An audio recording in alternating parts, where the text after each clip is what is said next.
صدق رسوله النبي الأمي الكريم ونحن على ذلك من الشاهدين والشاكرين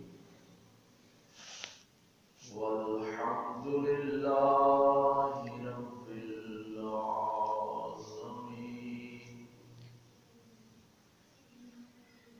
قال الله تبارك وتعالى في شان حبيبه مخبرا وعاملا: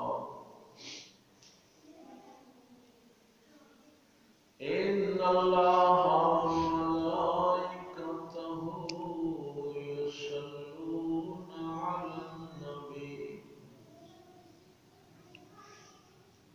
يا أيها الذين آمنوا صلوا عليه وسلموا تسليما. الصلاة والسلام عليك يا رسول الله وعلى آلك وأصحابك يا سيدي يا حبيب الله. الصلاة والسلام عليك يا سيدي يا رسول الله وعلى آلك وأصحابك يا سيدي يا شفيع المذنبين.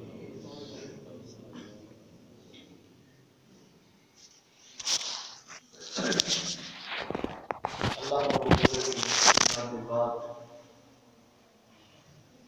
کہ جو اپنی ذات کے اعتبار سے بھی یکتا ہے اور اپنی صفات کے اعتبار سے بھی یکتا ہے. اللہ کا کوئی شریک نہیں، وہی اس کائنات کا خالق اور معبود برحق ہے. اسی نے انسان کو اشرف المخلوقات بنایا اور ہم سب نے پلٹ کر اسی اللہ کے حضور پیش ہونا ہے. بے حد و بے انتہا درود و سلام امام الانبیاء حبیب کبریا شفیع المذنبین رحمت للعالمین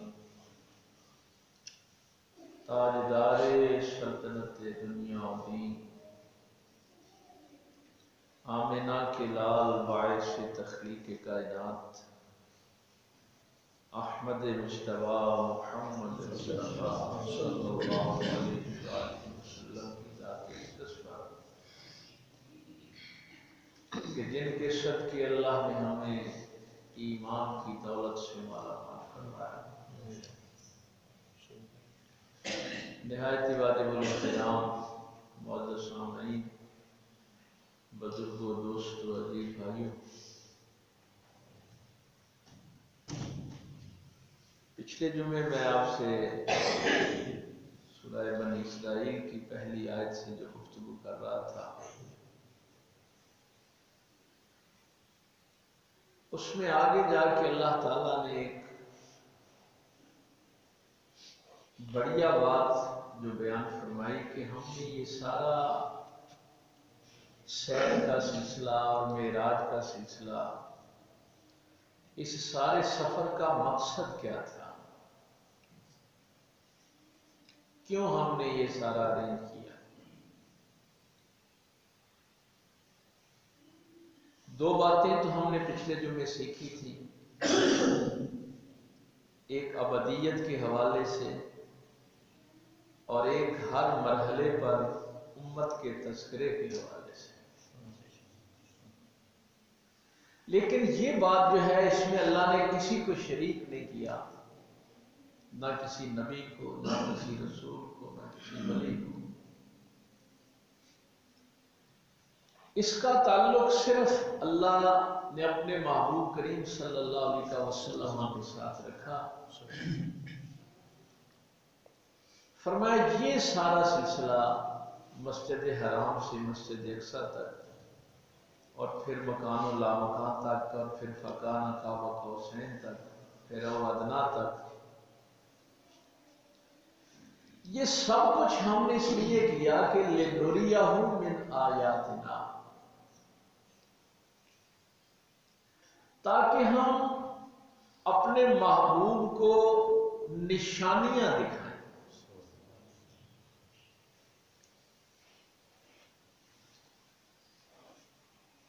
اب نشانیاں قرآن کریم نے دونوں کا تذکرہ کیا. کچھ آیات صغریٰ ہیں، کچھ آیات کبریٰ ہیں. کچھ چھوٹی نشانیاں ہیں، کچھ بڑی نشانیاں. چھوٹی چھوٹی نشانیاں تو وہ ہمیں بھی دکھاتا ہے. ہمیں جب وہ کہتا ہے کہ ذرا غور کر، اللہ نے تجھے پیدا کیسے کی، ایک پانی کے قطرے سے اس نے تیری تخلیق کر. ذرا غور و فکر کر، شب و روز پر، اپنی کھیتی پر، سورج کے طلوع ہونے اور غروب ہونے پر، موسموں کی تبدیلیوں پر. یہ وہ نشانیاں ہیں جو اللہ نے ہمیں بھی دکھائی اور ہمیں ان کی غور و فکر کا حکم دیا. کچھ نشانیاں وہ ہیں جو اس نے صرف اپنے نبیوں کو دکھائیں، وہ ہمیں نہیں دکھائیں. مثلاً اللہ کلام کرتا ہے تو موسیٰ سے کرتا ہے نا، پردے کے پیچھے. یہ نشانی کسی اور کے پاس نہیں. پھر اگر وہ ان کی امتی نہیں مانتے تو کوہ طور پہاڑ ان کے سر کے اوپر کھڑا کر دیا جاتا. اچھا ٹھیک ہو بھی بڑے سن، جیسے وہ پہاڑ اوپر آیا نا، نہیں اللہ یا اللہ ہم تیری باتیں مانیں گے. جب پہاڑ ہٹا دیے گیا پھر ادھر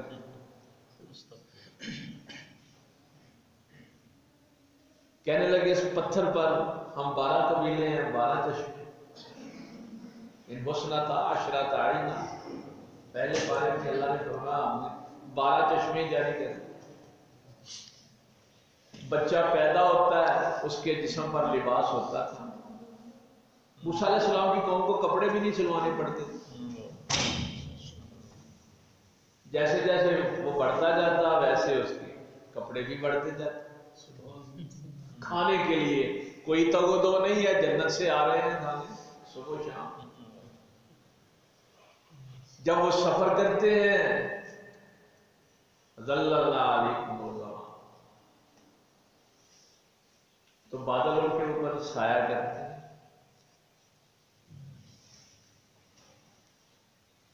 9 نشانیاں فرمایا ہم نے موسیٰ کو بھی دکھائیں. یہ پتہ نہیں بات تھوڑی سی مشکل نہ ہو جائے. بات ایک ہی ہوتی ہے، اس کے درجے 3 ہوتے ہیں. اگر کوئی شخص آپ میں سے اس کو سمجھنا چاہے، یہ سب کے لیے نہیں ہے، ذرا مشکل بات ہے. ایک ہی بات کو خبر بھی کہتے ہیں، حکم بھی کہتے ہیں اور راز بھی کہتے ہیں. یہ 3 درجے ہوتے ہیں گفتگو کے. جب بھی آپ کسی سے گفتگو کرتے ہیں تو اس گفتگو میں یا آپ اس کو خبر دے رہے ہوتے ہیں، یا حکم دے رہے ہوتے ہیں، یا کوئی راز بتا رہے ہیں. خبر سب کے لیے ہوتی ہے. خبر جو ہوتی ہے نا وہ سب کے لیے ہوتی ہے، اس میں کوئی تخصیص نہیں ہوتی. فلاں جگہ آگ لگ گئی، اعلان کر دو بھائی مسجد میں فلاں محلے میں آگ لگ گئی، سب کے لیے خبر پھیلا دی. لیکن حکم صرف میرے بھائیوں اور بیٹوں کے لیے ہوتا ہے، جا کے بجاؤ. جن تک خبر پہنچی ہے ان کی مرضی ہے وہ جائیں نہ جائیں، لیکن کچھ کے لیے حکم ہوتا ہے کہ آگ بھی لگی ہے جا کے تم نے بجھانی بھی.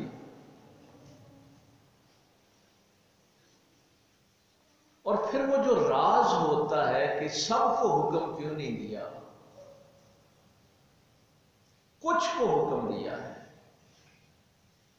اس میں سے پھر صرف ایک آدھ لوگ ہی ہوتے ہیں جن کو راز کا پتہ ہوتا ہے، کسی کو نہیں پتا ہوتا۔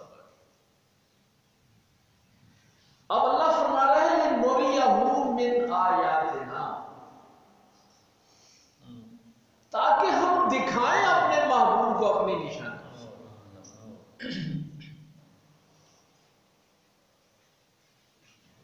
بڑی نشانیاں میرے پاک پیغمبر صلی اللہ علیہ وسلم نے کچھ کہا کہ تذکرہ کیا، کچھ کا نہیں کیا، کچھ صرف ابو بکر صدیق کو پتہ ہے، کچھ کا مولا علی کو پتہ ہے، کچھ کا ابو ہریرہ کو پتہ ہے۔ معراج کا سب کو پتہ ہے، اس میں حکم کیا آئے وہ مومنین کے لیے، اور اس میں راز کیا تھے وہ صرف چند لوگوں کو۔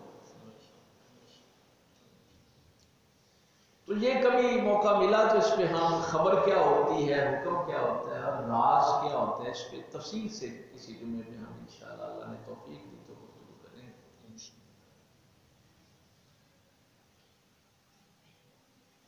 اب یہ سب سے بڑی جو راز کی بات ہے، میں نے سورہ نجم سے جو ہے مبارکہ تلاوت کی ہے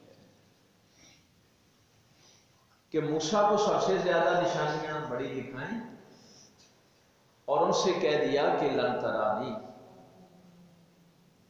موسیٰ تو مجھے دیکھ نہیں سکتا، تجھے نشانیاں ضرور دکھائیں لیکن یہ راز جو ہے نا اس کا تجھے نہیں معلوم۔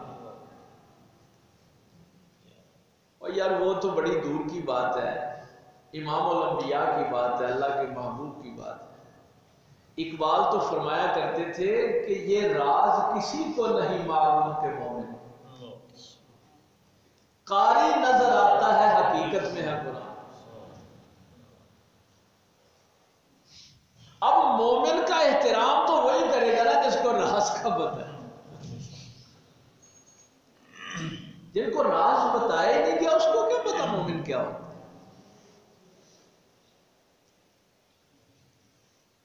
تو راز میں ایک بڑی خاص بات جو میرے بابا جی فرید الدین مسعود گنج شکر رحمہ اللہ فرماتے ہیں کہ راز میں پھر دو باتیں ہوتی ہیں کہ جس کو راز بتایا جاتا ہے نا پھر اس کو خاموش رہنا پڑتا ہے،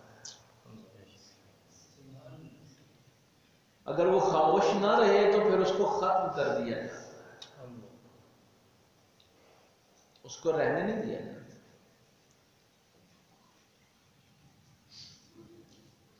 اس لیے یہ بڑے اعلیٰ لوگوں کے مقامات ہیں، ان کے درجات ہیں۔ بابا جی کا وہ سادہ سا جملہ ہے کہ جنہ ویکھیا ہے انہاں دسیا نہیں، جن نے ویکھیا ہے انہیں دسیا نہیں، تو جنہیں دسیا ہے وہ نیا نہیں، وہ کئی غلط اس جملے کو بول جاتے ہیں، جنہیں دسیا انہیں ویکھیا نہیں، جنہیں پھر وہ راز دس دیتا ہے وہ پھر رہا نہیں، پھر اس کو ختم کر دیا جاتا ہے۔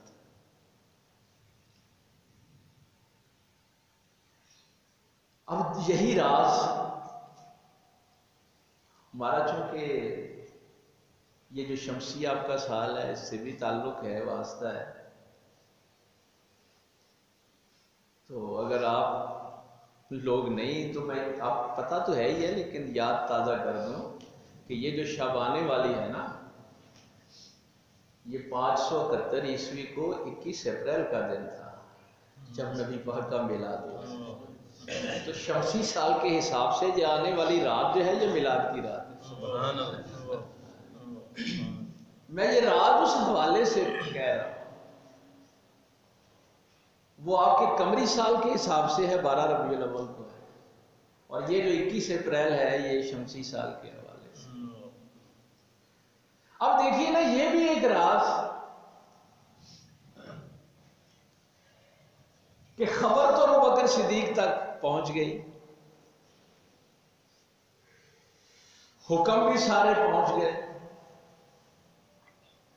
لیکن جو راز ہے جب اس کی باری آئی تو فرمایا یا ابی بکر لم یعرفنی حقیقتاً سوا، میری حقیقت کو میرے اللہ کے سوا کوئی نہیں جانتا۔ سبحان اللہ۔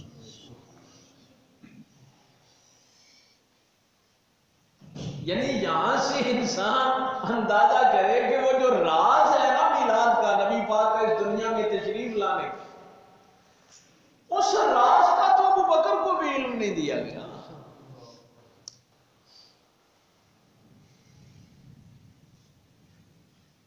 باقی آیات صغرا جو ہیں وہ ہر انسان کو اس کے حوالے سے نشانیاں اللہ تعالیٰ دکھاتا رہتا ہے۔ انبیاء کے لیے بھی نشانیاں اور ہیں، لیکن اپنے محبوب کے لیے نشانیاں اور۔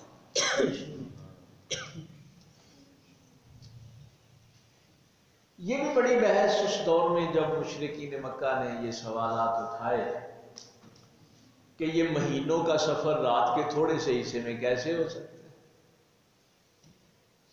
اور پھر یہ مکان و لامکان کی اتنی لمبی سیر عرش تک کیسے تھوڑے سے وقت میں جایا جا سکتا ہے۔ بات تو یہ بھی راز کی ہے نا، ہاں یہ بھی راز ہے، لیکن اس کا سب کو تو علم نہیں ہے۔ او بھائی سلیمان علیہ السلام کے دربار میں بھی تو راز ہی تھا۔ 19ویں پارے میں جو میرا اللہ فرما رہا ہے لَارَ الْهُدْهُدَ أَمْ كَانَ مِنَ الْغَائِبِينَ،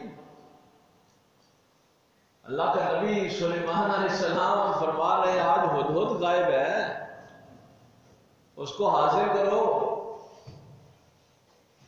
ہاں بھائی آج تیری حاضری لیٹ ہو گیا، تو کہاں تھا؟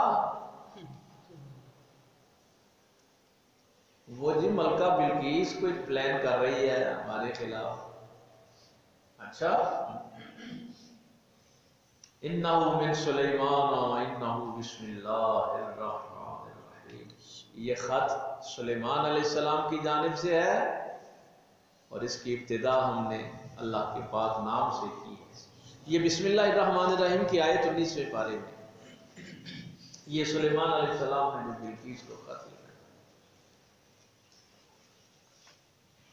اب دیکھیے ظاہراً لوگوں کو یہ بتایا جا رہا ہے کہ خبر ہدہد نے دی ہے، اب خط لکھا جا رہا ہے۔ وہ تینوں درجے ذہن میں رہیں، خبر، حکم اور راز۔ خبر سب کو دے دی ہے کہ بلقیس آ رہی ہے، وہ یہ پلان کر رہی ہے، ہدہد کے ذریعے خبر پہنچ گئی۔ اب حکم کیا ہے کہ تم میں سے کوئی ہے جو اس کے آنے سے پہلے اس کا تخت لے آئے۔ اس میں اب سارے شامل نہیں۔ قال عفریت من الجن، ایک بڑا طاقتور عفریت جن جو ہے اس نے کہا انا آتی کا بہی قبل ان تقوم من مقامک، یہ 90 کوس کا فاصلہ کوئی ایسی بات نہیں، میں صرف اتنی دیر میں تخت لے آؤں گا کہ آپ کھڑے ہوں اور بیٹھ جائیں۔ ان تقوم من مقامک، آپ اپنے مقام سے کھڑے ہو جائیں۔ 90 کوس کا فاصلہ ہے۔ اس کی ایک شرح یہ بھی کی گئی ہے کہ دربار برخاست ہونے تک میں لے آؤں، یہ جو کاروائی دربار کی چل رہی ہے جب یہ ختم ہوگی تو آ جائے گا۔ انہو لقوی امین، بے شک میں طاقت والا بھی ہوں اور امانت دار بھی ہوں۔ یہ جن کے الفاظ ہیں جو قرآن کریم نے لکھے کہ یعنی یہ کام کرنے کی میرے اندر صلاحیت ہے، طاقت ہے میرے پاس پوری، اور امین ہوں، تخت میں کوئی گڑبڑ نہیں کروں گا، جیسا وہاں سے اٹھاؤں گا لے آؤں گا، اس میں سے کوئی چوری چکاری نہیں کروں گا۔ اب بلقیس کو تو آنے میں کئی روز لگنے تھے، اجازت نہیں دی گئی۔ خبر سب کے لیے ہوتی ہے، حکم کچھ کے لیے ہوتا ہے اور راز پھر کسی ایک دو کے لیے ہوتا ہے۔ اب وقت تو بڑا تھا، اجازت نہیں ملی، جن کو اجازت نہیں ملی۔ شرط تو یہی تھی کہ بلقیس کے آنے سے پہلے آ جائے تخت، تو وہ شرط وہ پوری کر رہا تھا، لیکن نہیں دی اجازت اس کو۔ دو اہم باتیں اس میں جو مفسرین نے بیان فرمائی، ایک تو اس کے جملے میں گستاخی کا پہلو تھا کہ وہ پیغمبر سے کہہ رہا ہے کہ آپ اپنے مقام سے کھڑے رہیں۔ اللہ تعالیٰ کو پیغمبروں کی گستاخی برداشت نہیں۔ اور دوسرا اس کے اندر تکبر کا پہلو تھا کہ میں بڑا طاقت والا ہوں، میں بڑا امانت دار ہوں۔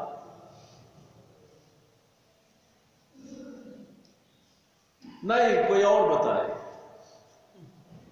کوئی ہے اور جو یہ کام کرے گا؟ قال الذی عنده علم من الکتاب،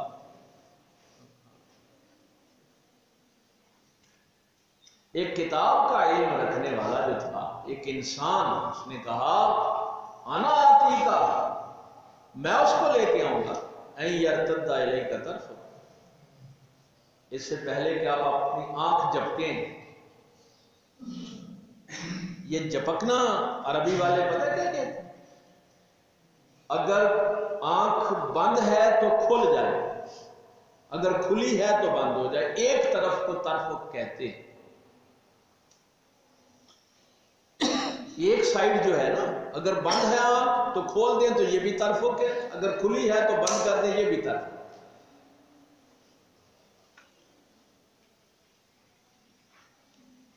اگلے دن ایک سیمینار تھا، مجھے بڑی ہنسی آئی۔ ہمارے پاکستان کا ایک بڑا، اس کو اسکالر کہا جاتا ہے، اور بڑا علم والا، دانش والا بندہ، ٹی وی پہ بڑے پروگرام اس کے آتے ہیں، تو اس سے ایک بندہ سوال کر رہا تھا۔ اس نے کہا جی یہ قرآن کریم نے جو علم بیان کیا ہے، یہ علم ایگزسٹ تو کرتا ہے؟ یہ تو نہیں ہو سکتا کہ قرآن کریم کسی علم کے متعلق بات کرے اور علم ایگزسٹ ہی نہ کرتا ہو، کہ آنے واحد میں کوئی مادی جسم جو ہے وہ ایک جگہ سے دوسری جگہ ٹرانسفر کر دیا جائے۔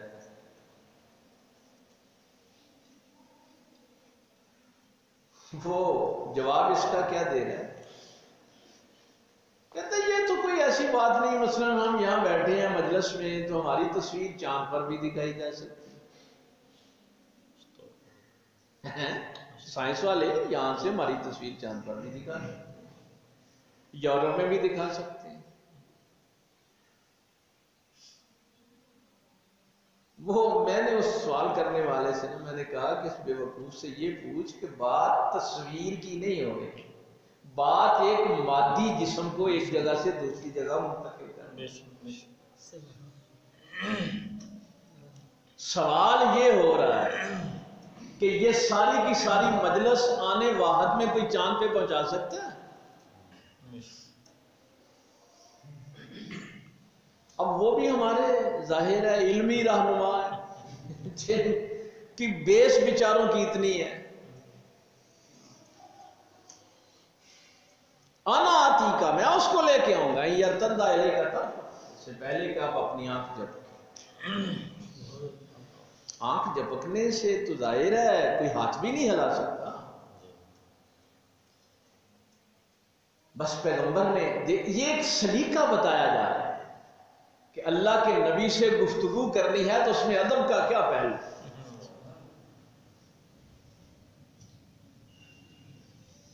طرفک ہوا، سامنے آ گیا تھا۔ اب جہاں میں آپ کو لے کے آنا چاہتا ہوں، اب یہ راز، بیٹھے تو وہاں پرندے بھی ہیں، جنات بھی بیٹھے ہیں، انسان بھی بیٹھے ہیں، انسانوں میں بھی بہت سی وزراء بھی بیٹھے ہیں، لیکن اس پورے دربار میں اگر کسی کو نبی کی طاقت کے راز کا علم ہے تو وہ صرف ایک ہے۔ خبر سب کے پاس ہے، حکم کچھ لوگوں کے پاس ہے، راز ایک کے پاس۔ اور میں قربان جاؤں، جس کو راز دیا جاتا ہے،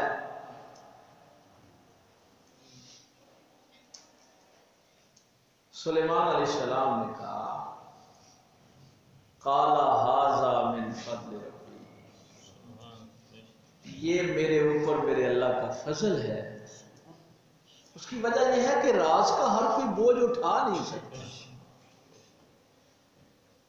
ایک میں بابا جی کا ایک خطبہ ہے بابا فرید سرکار کا، اس میں انہوں نے بڑا ایک خوبصورت جملہ ارشاد فرمایا کہ امام حسن بصری جب درس قرآن دینے کے لیے تشریف لاتے تو ظاہر ہے وہ تابعین کا دور ہے بھائی، وہ لوگ جنہوں نے صحابہ کی زیارت کی، وہ کچھ چھوٹا موٹا دور تو نہیں ہے۔ اور یہ مولا علی سرکار کا شاگرد امام حسن بصری درس قرآن کے لیے تشریف لاتے، ہزاروں کا مجموعہ ہوتا، تو آپ آتے ہی پوچھتے مائی رابعہ بصری ابھی نہیں آئی؟ ایک دن لوگوں نے نا اس بات پہ اعتراض کیا، انہوں نے کہا کہ امام یہ بڑی عجیب بات ہے کہ ہم کئی گھنٹے آپ کا انتظار کرتے ہیں کہ امام صاحب نے درس قرآن دینے کے لیے آنا ہے، اور آپ اتنی دیر درس شروع نہیں کرتے جب تک بھائی صاحب تشریف نہیں لے آتے۔ تو میرے بابا جی سرکار نے پتہ کیا آپ نے فرمایا، امام حسن بصری رضی اللہ تعالیٰ عنہ نے فرمایا تم ہزاروں ہو لیکن یاد رکھو ایک ہاتھی کے سینے کا بوجھ چیونٹی کے سینے پہ نہیں رکھا جا سکتا۔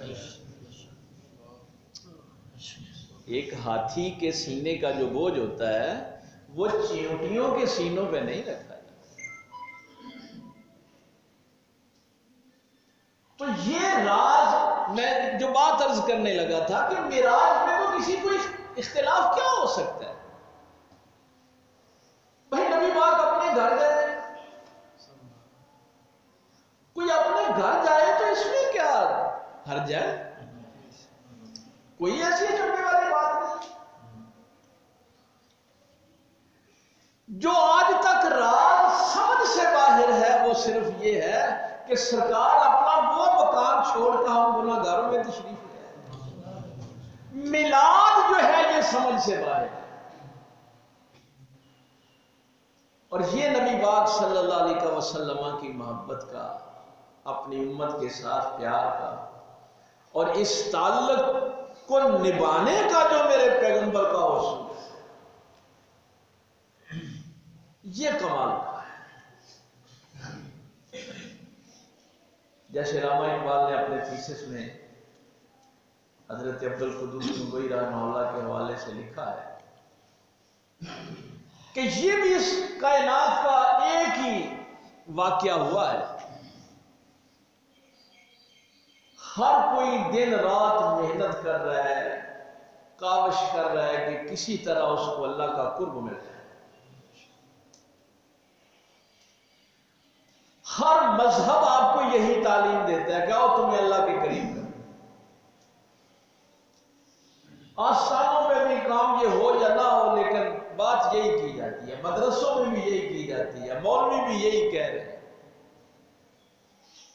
ہر کوئی تمہیں اللہ کے قریب کرنے کی بات کر رہا ہے۔ وہ جملہ میں آپ سے کہتا ہوں، بس اب تو دیر ہوگی بڑی، پتہ نہیں آپ بھول گئے ہو، ہر کوئی تمہیں اللہ کا رستہ بتا، یہودیوں کے پاس چلے جائیں، عیسائیوں کے پاس چلے جائیں، سکھوں کے پاس چلے جائیں، ہر کوئی اللہ کی بات کرتا ہے۔ بس یہی ایک راز اللہ نے بتایا کہ تمام رستے میں رہ جائیں، کوئی رستہ منزل تک اللہ تک نہیں جاتا سوائے ایک رستے کے، اللہ تک وہی رستہ جاتا ہے جو مدینے سے ہوتے جاتا ہے، باقی کوئی رستہ اللہ تک نہیں۔ یہی آپ کے دین کی اصل ہے۔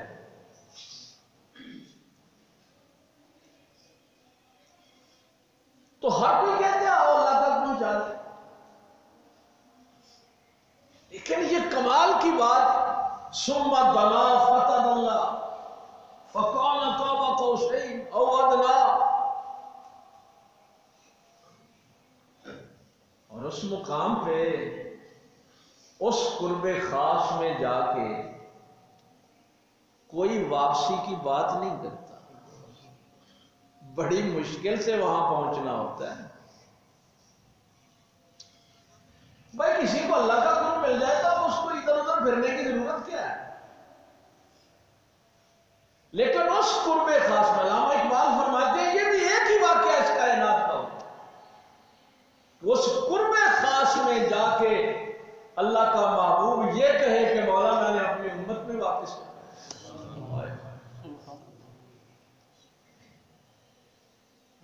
یہ ہے وہ بات جو اکثر میں آپ سے کہتا ہوں کہ پہچانے تو صحیح اپنے آپ۔ یہ تھی وہ بات جو پچھلے جمعے رہ گئی تھی، کیوں ابراہیم علیہ السلام اس امت کو سلام بھیجتے، کیوں جبرائیل پر بچھاتا ہے اس امت کے قدموں کے، کیوں موسیٰ علیہ السلام کو فکر لگی ہوئی ہے کہ ان سے 50 نمازیں نہیں پڑھی، اس امت کی خیر خواہی سارے کیوں کر رہے؟ اصل وجہ صرف یہ تھی کہ وہ اللہ کے محبوب کو راضی کرنا چاہتے، اور اس کا ذریعہ جو ہے وہ صرف یہ ہے۔ اگر یہ راز کسی کو پتا چل جائے تو وہی سید علی حجویری بنتا ہے، وہی خواجہ اجمیری بنتا ہے، وہی بابا فرید الدین مسعود گنج شکر۔ اور اگر اس راز کا پتہ نہ چلے تو پھر بڑیاں کتاباں تے بڑے علم والا تے بڑا خطیب تے سارے مکے والے اس کو پتہ کیا کہتے ہیں؟ ابو الحکم، دانائیوں کا باپ۔ ذرا اس شخص کا اندازہ تو کریں کہ جس کو لوگ ابو الحکم کہتے تھے، لیکن اگر وہ میرے نبی کے رستے سے ہٹ جائے، اگر وہ کسی اور ذریعے سے اللہ تک پہنچ نہ جائے تو پھر قیامت تک اس کو ابو جہل کہا جائے گا، دانائی ختم ہو جائے۔ تو یہ آج میں نے تھوڑا سا موضوع سے ہٹ کے دو چار باتیں کچھ موضوع کے مطابق بھی کرنا تھی کہ میں آپ کو بتاؤں کہ بس وہ ویسے 21 اپریل کے حوالے سے کہ وہ رات آ رہی ہے، یہ بھی چونکہ شمسی حوالے سے جو ہمارا سال ہوتا ہے، تو اللہ تعالیٰ نے یہ برکتیں چاند کو بھی دیں اور پھر سورج کو بھی عطا کی۔ تو یہ جو لمحات ہیں یہ میرے اللہ کو بڑے پسند ہیں، اور میں حیران یہ بھی ہو رہا تھا کہ مولا کریم یہ دونوں چیزیں جس پہ آج تک ساری انسانیت ڈسکس کرتی ہے ہمیں قریب قریب ہی مل گئی، میلاد بھی اور معراج بھی اکٹھی آ گئے ہیں۔ تو کوشش کریں ان ساعتوں سے ان لمحات سے فائدہ اٹھائیں۔ کم از کم میں اپنے جتنے بھی میرے پاس لوگ بیٹھنے والے ہوتے ہیں میں کہتا ہوں کہ ان تینوں چیزوں میں سے کم از کم درمیان میں انسان رہے، خبر، حکم اور راز، کم از کم حکم کے درجے میں تو رہے نا، یہ اپنائیت تو ہو، ہر وقت اس انتظار میں تو ہو۔ یہ میں بات اس لیے کر رہا ہوں، ہمارے سلسلے کے سرخیل بادشاہ دو جہاں مخدوم علاء الدین علی احمد ثابت کلیری رحمہ اللہ، یہ ان کا پیغام ہے، احمد بہشت دوزخ باراش کا حرام، ہر دم رضائے جانا رضوان شدسما۔ یہ جو جنت کا دروگہ ہے نا، رضوان جس کا نام ہے، اس کو یہ مقام و مرتبہ کیوں حاصل ہے؟ صرف اس لیے کہ وہ حکم کے درجے میں ہے، بیٹھا جنت کے دروازے پہ ہے اور نگاہ مقام محمود پہ ہے، کب اللہ کے رسول مجھے کوئی حکم دے تو میں پورا ہے۔ تو اس لیے میں ہر جگہ یہ پیغام دیتا ہوں کہ خبر سے بھی ذرا آگے آ جائیں اور راز کے تھوڑا سا قریب آ جائیں، حکم کے درجے میں رہیں کہ میرے نبی نے مجھے حکم کیا دیا کہ میں اس پہ عمل کروں۔ تو اس سے آپ کا راز والا وہ جو سفر ہے نا تھوڑا سا آسان ہوتا ہے۔ اسی لیے ہمارے بزرگان دین نے اتنا بڑھیا جملہ کہا تھا، الامر فوق الادب۔ یہ جو آپ ظاہری ادب کرتے ہیں نا حضرت صاحب جائیں گے تو جوتا اٹھا لینا، گاڑی کا دروازہ کھولنا، پانی ایسے پیش کرنا، ہمارے بزرگان دین کہتے ہیں یہ سارا مجاز ہے، یہ حقیقی عشق نہیں ہے کہ اپنے استاد اپنے مرشد کے یہ کام کرنے، بستر اٹھانا، یہ سارے کا سارا مجاز ہے۔ حقیقت میں وہ مرید ہوتا ہے جو حکم مانتا ہے، اس لیے کہ حکم ادب سے اوپر والا درجہ ہے۔ کیوں اوپر والا ہے؟ یہ راز کے قریب چلا جاتا ہے، اس لیے زندگی کو اس دائرے میں گزارنا ہے کہ میرے لیے میرے نبی کا اس وقت حکم کیا ہے۔ تو درجے یہ تینوں ہیں، کچھ لوگ خبر کے درجے میں ہیں، کچھ حکم کے درجے میں ہیں، کچھ راز کے درجے میں ہیں۔ اللہ کی توفیق دے۔